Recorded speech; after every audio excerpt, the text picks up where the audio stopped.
नमस्कार, बिहार तक में आपका स्वागत है और मैं हूं सुजीत। राहुल गांधी, जी हाँ, राहुल गांधी अपनी वोटर अधिकार यात्रा खत्म करके बिहार से जा चुके हैं।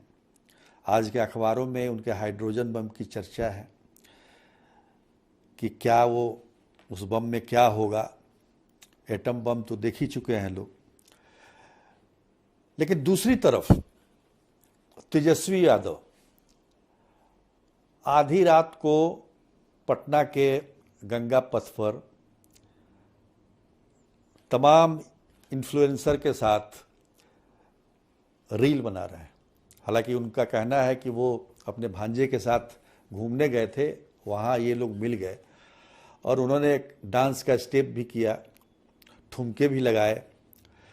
तो सोशल मीडिया पर आज सुबह से ही वही ट्रेंड कर रहे हैं तेजस्वी यादव और उनका जो रील है। तो अखबारों में जरूर राहुल गांधी हैं, लेकिन सोशल मीडिया पर इस समय तेजस्वी यादव लीड कर रहे हैं। अब सवाल ये है कि तेजस्वी यादव ने ये रील बनाया या इत्तेफाकन बन गया, ये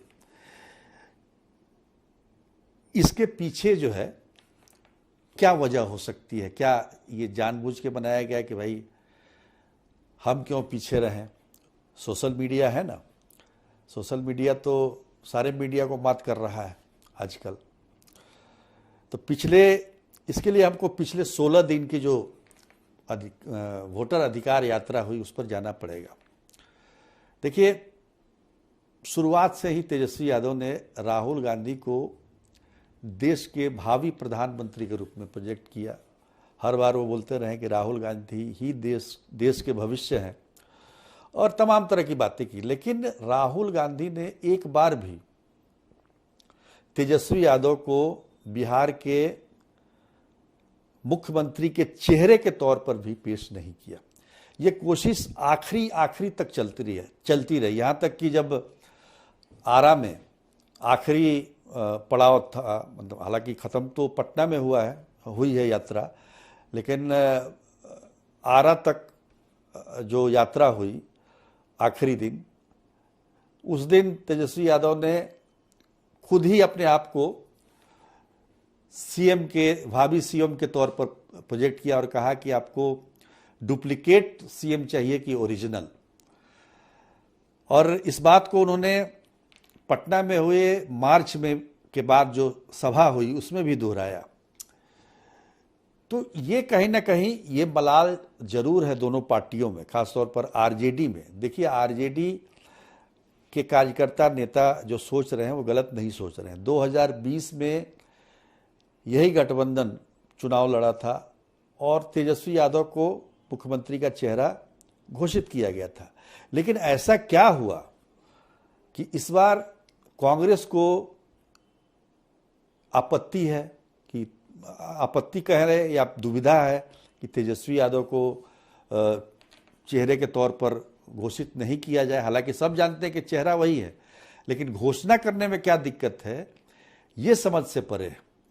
ये कोई दुविधा है या कोई स्ट्रैटेजी है, कोई रणनीति है, इस पर भी समझने की जरूरत है कि आखिर कांग्रेस ऐसा क्यों कर रही है। आप जब तेजस्वी यादव के साथ यात्रा कर रहे हैं, सभाएं कर रहे हैं, साथ में भाषण दे रहे हैं, साथ में खा रहे हैं, साथ में चल रहे हैं, तो फिर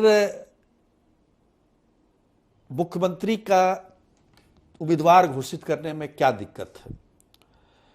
देखिए, इससे ऐसे तो बहुत सारे उदाहरण मिल जाते हैं कि भाई बहुत सारे, हालांकि 2024 में भी जो इंडिया ब्लॉक है उसके प्रधानमंत्री का चेहरा घोषित नहीं किया गया था। हालांकि सब जानते हैं कि सबसे बड़ी पार्टी कांग्रेस होगी तो निश्चित तौर पर राहुल गांधी ही प्रधानमंत्री बनते। और यहाँ भी सब जानते हैं कि आरजेडी सबसे ज़्यादा सीटों पर लड़ेगी। जाहिर है कि सबसे ज़्यादा सीटें भी उनको आएंगी दूसरी पार्टियों से, दूसरे जो सहयोगी पार्टियां हैं, तो मुख्यमंत्री वही बनेंगे। पर घोषणा करने में क्या दिक्कत है? कांग्रेस को लगता है कि अगर घोषणा कर देंगे तो सभी समाज का वोट उनको नहीं मिलेगा। हालांकि आप देखिए, वोटर अधिकार यात्रा से राहुल गांधी ने अपने कार्यकर्ताओं में तो जोश भर दिया, लेकिन आरजेडी के जो कार्यकर्ता हैं वो ये सुनने के लिए बड़ा इच्छुक रहे कि तेजस्वी यादव को मुख्यमंत्री के चेहरे के तौर पर घोषित किया जाए। हालांकि ये बातें हम लोग लगातार कह रहे हैं कि घोषणा कर देनी चाहिए, और ये भी कहा गया है कि आखिर में हो सकता है घोषित हो जाए। पर अभी तक की जो स्थिति है उसमें जो है कहीं से भी ये समझ में नहीं आ रहा है कि आखिर उम्मीदवार घोषित करने में क्या दिक्कत है। अब देखिए, गांधी मैदान में रैली होने वाली थी, लेकिन रैली रद्द कर दी गई। इसके पीछे की वजह भी यही है कि आरजेडी में उस तरह का उत्साह नहीं था। अगर यही घोषित कर देते राहुल गांधी तो एक बड़ी रैली आरजेडी के सहयोग से गांधी मैदान में हो सकती थी। बाद में इसको मार्च में बदल दिया गया। अब मार्च में बदल दिया गया, लेकिन मार्च जैसा कोई चीज़ दिखा नहीं। गांधी मैदान से डाक बंगला की दूरी महज 2 किलोमीटर के आसपास होगी या कम ही होगी, लेकिन उस पर भी गाड़ी से ही सारे नेता डाक बंगला चौराहा पहुंचे। कार्यकर्ता भले ही पैदल चल रहे थे, तो वो मार्च भी नहीं था। तो कहने का मतलब, जो जिस तरीके का भव्य समापन होना चाहिए इस बड़े कार्यक्रम का, राहुल गांधी पहली बार इतने दिनों तक बिहार में रहे, बिहार के लोगों से मिले, बिहार को देखा, बिहार को परखा, बिहार की स्थिति को देखी, सड़कों की हालत देखी, कैसी सड़क है या जो भी सुविधाएं हैं, इंफ्रास्ट्रक्चर, उसके बारे में उनको पता चला होगा। पर ये अगर तेजस्वी यादव को अगर मुख्यमंत्री के उम्मीदवार के तौर पर घोषित कर दिया जाता तो शायद जैसा कि मैंने पहले कहा कि भव्य आयोजन हो सकता था। खैर, अभी और भी मौके आएंगे, अभी तो चुनाव में वक्त है।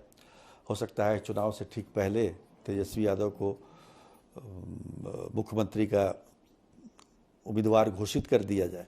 लेकिन अंत में यही कहेंगे कि तेजस्वी यादव का जो रील था वो लाजवाब रहा। धन्यवाद। आज के लिए इतना ही, तब तक के लिए नमस्कार।